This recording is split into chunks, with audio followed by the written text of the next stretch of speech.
Okay, so let me see if I can do this without causing too much mayhem.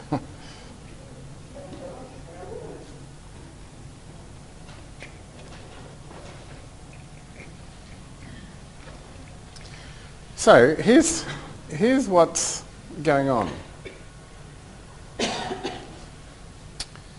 Okay, so every single human being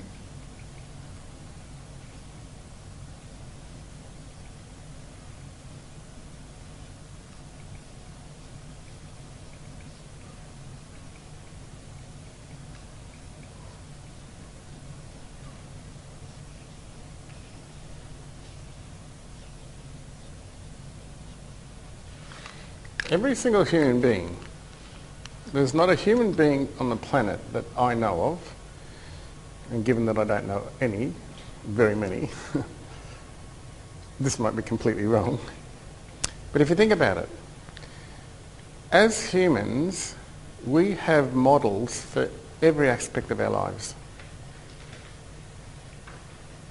There is not a single aspect of your life that you don't have a model for.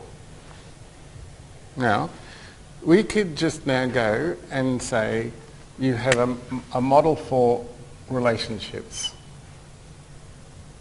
How relationships should work in general, how relationships should work for you, how other people should relate to you, etc., etc., etc., etc. So you have a model for relationships. Now those relationships are the intimate relationships all the way through professional relationships, social relationships, family relationships, but you have a model for every single type of relationship. You have a model for finances, for work, for health, for food, for exercise, for, income, for driving, for education, for learning, for children, for friends, for dressing, for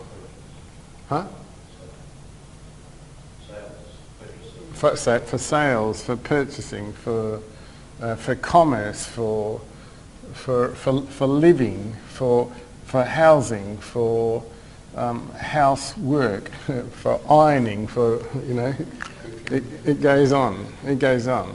Okay, so you have a model for every single one of them. Would that be a fair comment? Would it also be a fair comment to say that you don't actually know what's in those models? You don't actually consciously know the rules of the model that you're working to. Well, you think you do. You think you do? You think you do, yeah. Would it be fair to say that you really don't? Yeah. Okay, so if you said you did, could you please write out your rules for relationships?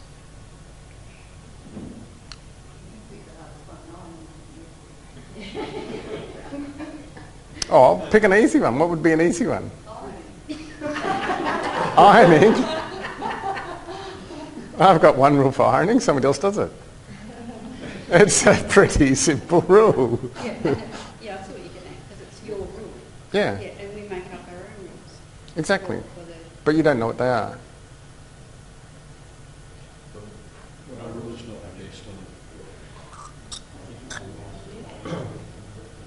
So,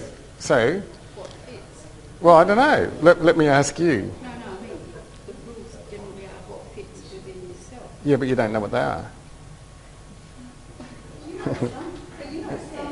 Well, do you? I'm asking the question. I'm asking the question. Yeah. Are you conscious? Are you conscious of all of them? Okay. Some of them. Yep, and that's good. That's good. Be nice to your husband. And how far does that get you? A long way. Now, that might be just the little superficial ones that are floating around the top, but the deep-seated ones, most people don't know, because they've never really written them down or examined them or exactly tested or, we've never done a rules elicitation, if you like. We've never really drowned. Well, okay, how do I think about what it is that I think about? So what it is you think about is relationship, but how do you actually think about it? And most people don't go there because their whole thinking system won't allow them to go there. Okay? But just for the moment, just imagine that we do. We have all of these models and we have all of these rules because the rules actually create the framework for the model.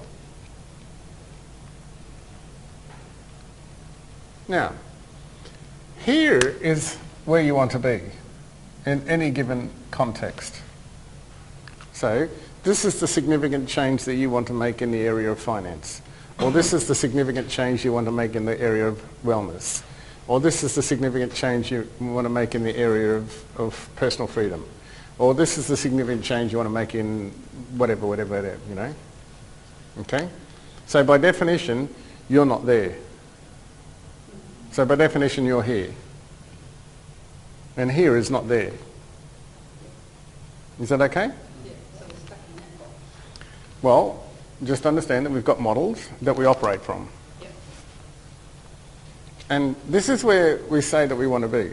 And this is out there somewhere in the future. Whether it's 1 year from now, 5 years from now, whatever.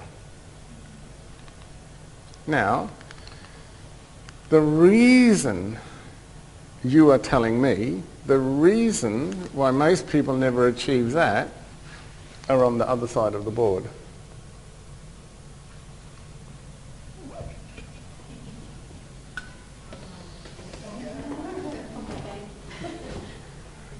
Okay, so here are all the reasons. Now I'm sure if we went around the table we'd fill up the board. So in fact, what are they? They're not excuses. Yeah, they're your rules. Or at least some of your rules. Does that make sense? Because if you've got this thought in your mindset that I don't have enough time, that's a rule. If you've got this thought in your head that it's actually too hard, then that's a rule. If you've got this thought in your head that I don't see the possibility or that I'm not worthy, then that forms a set of rules. And there are lots and lots of rules that actually spring off that. You know, if we really went sort of digging in that sort of, you know, mindscape, if you like. Stepping out of the comfort zone is a rule. Why wouldn't you want to step out of your comfort zone in order to get what you say that is important for you? Because it's not just important enough. For you to feel the slightest bit uncomfortable. No, it's not exactly that you're feeling comfortable now. Because that's why you want to change. Because something in your life isn't working. That's why you want to go over there.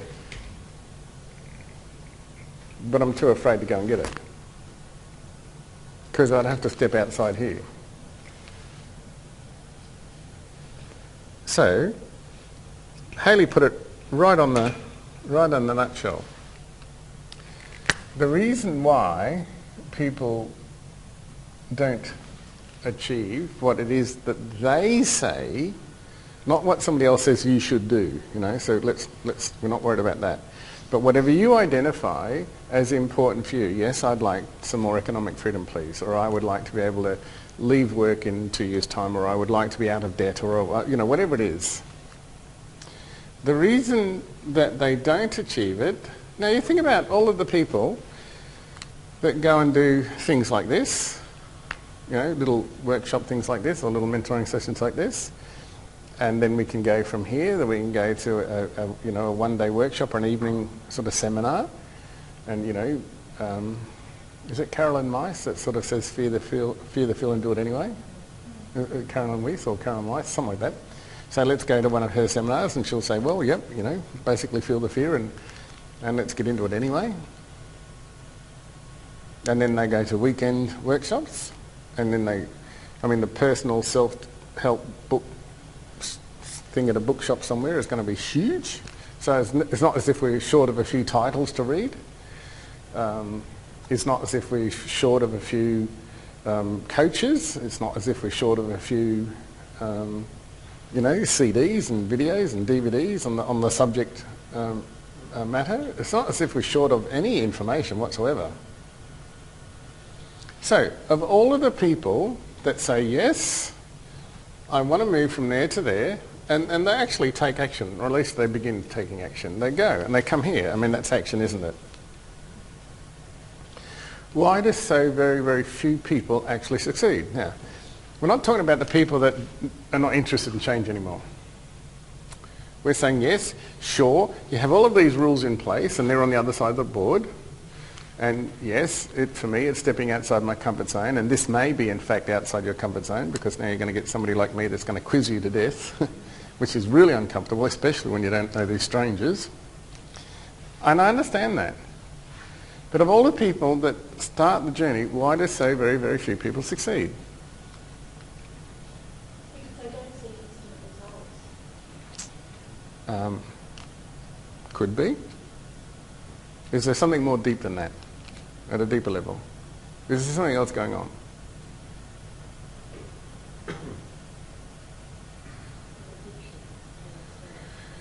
Well, the answer is because they're actually trying to achieve this through a model that can't actually achieve it.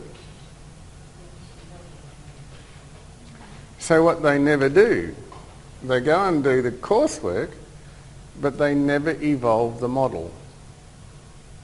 They never evolve the model.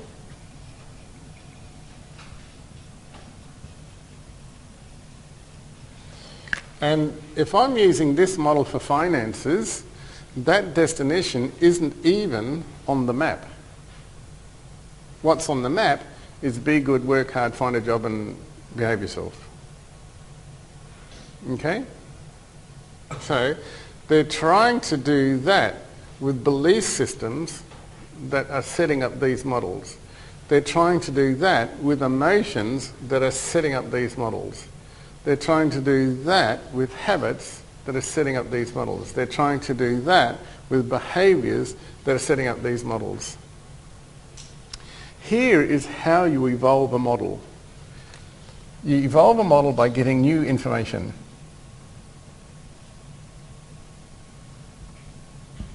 That's a must. Because without new information, we're working off old information, which is the previous model. It's a must. It's a must. Once we've got that new information, we then must apply it. So we have to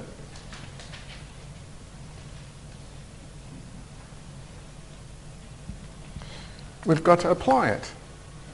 Now, we're going to be really clumsy at applying that new information. Why are we going to be really clumsy at applying that new information? It doesn't matter what it is. It doesn't matter what the new information is about. We're going to be really clumsy at it. Because you haven't got any experience now. Exactly. Because, see, it's new information to that. It's new to our experiences. It's new to our beliefs. It's new to our habits. It's new to our thinking. And so we're not going to be practiced at it. We can't be, because it's new. So necessarily, we're going to be a bit clumsy. We're not going to get it right first time. If we do, well, that's a bonus, but generally speaking. Now, as soon as we apply it, what's going to come next? An outcome. Yeah. So we're going to get a result.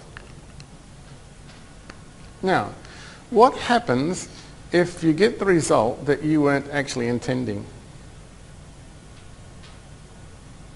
Sometimes you might fail. Sorry? Yeah. Well, who's going to judge whether it's positive or negative? Our previous models. The previous models. They're not good judges, are they? But that's the problem, isn't it? And your previous model is going to be so hard on you that you actually want to go back to what's familiar because it's comfortable. Hence, my model doesn't evolve. So, who's going to determine what the result means? Or what's going to determine what the results mean?